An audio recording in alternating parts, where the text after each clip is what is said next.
Darcy. What do you think, Ted?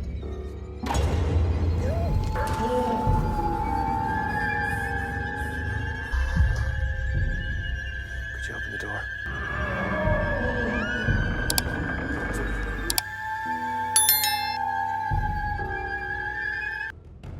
Caveat: what we're about to discuss is more than just unnerving. It's also the title of Damian McCarthy's chilling directorial debut, and a warning to McCarthy's follow-up, Oddity, which is even more disturbing. This guy doesn't rush, no cheap jump scares. He waits, lets the fear crawl under your skin. Both films revolve around strange, almost sentient objects. In Caveat, it's that glass-eyed rabbit. In Oddity, it's a life-size wooden man that just sits there. There's something deeply wrong about them, and let's find out what. Oddity opens strong. We're immediately introduced to the charming and gentle Danny, Carolyn Bracken, who's working on a massive estate renovation in the Irish countryside, talking on the phone with her immediately off-putting husband, Ted Timmis, Gwilym Lee. The handy brunette photographer battles a lack of cell reception and her spouse's generalized emotional detachment before returning to an ethereally lit yellow tent set up inside an otherwise empty living room. The first impression I get is that the house is haunted, but Danny doesn't seem fazed by it and is embracing it. Danny's call goes through and we learn that her husband Tim works at a mental institution and doesn't believe in ghosts or the spiritual world. They mention getting in touch with Danny's sister. Through the conversation, you get the sense that Danny's sister, Darcy, is not well and needs to be checked up on. Even though Tim doesn't seem very enthusiastic about Danny's twin sister, Darcy, he still offers to call and check in to set up a time for them to get together for dinner.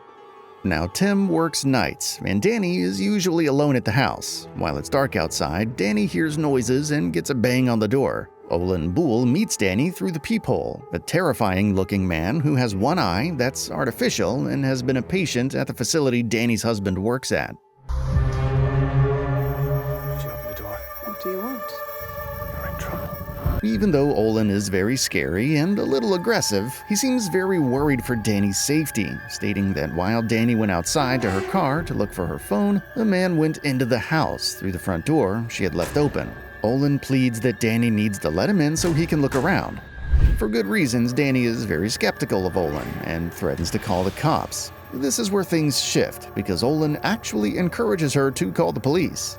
Danny stated that she doesn't have her phone and starts hearing noises around the same time, confirming that maybe what Olin is telling her is the truth. In an intense moment, Olin asks again to let him in. Perhaps he's right. But does she really want to walk outside with this creepy stranger?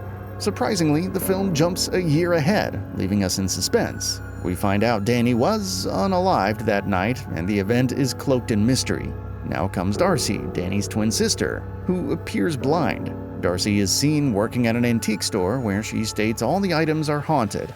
Look closely. The terrifying rabbit from Caveat is in one of Darcy's glass cases. A man walks in who turns out to be Tim, who was Danny's husband and would be Darcy's brother-in-law. The two seem very happy to see each other, but Darcy is still very much mourning her sister's death, and Tim seems to have moved on from it. Tim brings a strange gift for Darcy, which is Olin Boole's artificial eye. Darcy had requested the eye, and once Olin died, Tim was able to collect the eye and give it to Darcy. Even though Tim was confused why Darcy wanted it to begin with, he still abides and didn't ask too many questions. Before leaving the store, Tim suggests the two should get together for dinner on the year anniversary of Danny's death, also stating he now has a girlfriend, Yana. Darcy seems slightly confused about why Tim has moved on already, but doesn't ask too much of it. The next scene introduces Yana, who's now living in the same weird house where Danny was murdered, with Tim.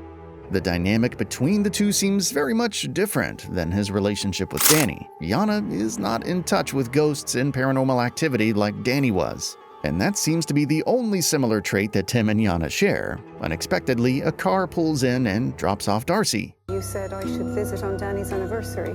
Though the two planned on getting together for dinner a week prior, it was never set in stone, so the visit comes off very unexpectedly. Tim is surprised and tells Darcy he has to go to work and that Yana has plans in the city, but Darcy asks if she could stay for the night. Yana, who is extremely unhappy about the situation, tells Tim to say no, yet to avoid being rude, Tim lets her stay. Yana can't find her car keys, which means she's stuck with Darcy for the night. Yana is weirded out by Darcy and does not like her presence at all. Also, Darcy has a strange gift delivered earlier that day, which was given to her family by a witch, and she was passing it down to Tim as a memorial for her sister. The gift was an odd wooden-figured man. Paul McDonald designed the wooden man, and it is a terrifying creation. The wooden man's face is awash with agony, his mouth gaping open in a scream. Darcy places him at the table as though he's ready for a meal. Yana is freaked out and makes it clear that she hates the gift, yet Darcy uncomfortably sets it up, even stating that the three of them should spend some time together. Since Ted works at a hospital for the criminally insane, he's skeptical of all this mumbo-jumbo. Front door here. He's got to get back to the city, so he leaves Yana alone there with Darcy and the wooden man. As the two talk, Darcy starts asking when and how she and Tim met. This scene gives the impression that the two had started seeing each other while Tim was still married. Darcy seems to have an intuition, and that was the case. Darcy begins to explain that she collects antiques and that she can have visions of what happened to the person who owned it by holding the antique, sometimes giving her dark visions. This is why Darcy wanted Olin's eye, so she can see why he murdered her sister. The wooden man sits at the table all through the dark night. Sometimes, though, he appears to have moved. He's not where he's supposed to be. Yana is strangely drawn to the wooden man. What does it mean? What does it convey? The sense of menace in this weirdly shaped stone house is so thick there's almost no oxygen. McCarthy, again, creates a panicked fight-or-flight response at the sight of a slightly ajar door, a blank window, or an empty hallway. Whatever terror Danny faced on that original night is still alive. Once Darcy falls asleep, Yana starts investigating the strange wooden man with holes in his head that carries a vial of blood. Darcy, in a panic, demands she put the blood back and not mess with it. Yana is extremely uncomfortable and calls Tim once Darcy finally passes out again after a passive-aggressive conversation the two had. Tim states he'll try to make it home earlier and see if he can ease the situation. This is where the movie gets interesting. She's saying some weird things to me, Dad. She's clearly not well. Do you mind staying out here alone at night? Is the wooden man a protector, or is he a neutral observer? The rabbit, in Caveat, acted like a canary in a coal mine, alerting people to danger. The wooden man, though, seems more stolid, inert. There are other things moving around this house. There are glimpses of them, maybe caught in a mirror reflection or a flashlight beam. McCarthy understands the horror tropes intimately but uses them with freedom and freshness, lifting his films out of a specific genre. Oddity is a murder mystery, a supernatural horror, and a home invasion thriller all mixed together. The glass eyes of Caveat travel into the glass eye of Oddity, connecting the films, spiritually and sensorially. Yana takes it upon herself to go into her room and look at the pictures on the camera that belong to Danny. While watching videos on the camera that seem pretty normal, she replayed a video of Danny in the tent, which originally was her with Tim. Still, after rewinding it and watching it again, the camera pans to where Tim was originally. Instead, there's an extremely scary ghost that terrifies Yana. As the camera flashes, that same ghost appears to be in the room with Yana. Running for her life somehow, Yana had obtained her keys, and the ghostly figure seemed to chase her outside, and Yana got in the car and made it out. When Tim finally makes it home, he sees the door open and can tell that Yana has left in some sort of state of disarray. Tim sees Darcy curled up in the corner, looking scared in the dark. When asking Darcy what happened, Darcy begins to explain what she truly knows about what happened to her sister that night. She knows by holding the eye of Olin that he wasn't the one who murdered her sister, yet it turned out she believes it was Ivan, who is a manic man that works at the facility and is a friend of Tim's. She also states that Tim was the one who told Ivan to go to the house that night and murder his wife. On the same night Olin was to be released from the facility, he had overheard, through the vents, Ivan and Tim talking where he heard their plan to murder his wife. This is why Olin was at the house that night, because he had a suspicion that Danny was going to be murdered and he wanted to help her. At this point, Tim is angry with Darcy and continues manipulating her. To try to set up a trap, Tim places his phone 10 feet in front of Darcy and states he's going to have the facility call her phone to confirm that Olin was the one who murdered Danny. Since Darcy is blind, she can't see that Tim had removed a part of the floor, making it so that as soon as Darcy were to walk towards the phone, she would fall to her death. Tim connects with his friend Ivan, who we now know murdered his wife, and asks him to go to the house and see if Darcy did indeed fall to her death. Ivan, who was once Tim's patient, agrees to go as he is very loyal to Tim. Ivan approaches the house, fearless of what he might see inside. Once he sees that Darcy fell, he happily calls Tim to say the deed is done. Mostly. Darcy is still alive. Barely. Ivan watches as Darcy is slowly dying until he starts hearing strange noises and goes to investigate. Come to find out, Darcy, with whatever power she had left, had awakened the wooden man to kill Ivan. It looks like Darcy, in some way, is controlling the wooden man, who absolutely terrified Ivan to the point of Ivan jumping off the balcony and breaking his leg. Before the scene cuts, Ivan is seen terrified as the wooden man approaches him. The next scene is Ivan waking up in the mental hospital where he and Tim have worked. Now he is a patient and is tied to the bed. He opens his eyes to see Tim with a clipboard. Tim has manipulated the situation to make Ivan out to be the killer, and that anything he says now is because he has gone mental and is insane, not to be trusted. Tim finds out that Ivan had requested to talk to a priest because what Ivan had seen that night changed his outlook on life, and he felt a need to confess his sins. He now believed in the spiritual world and wanted a chance to be good.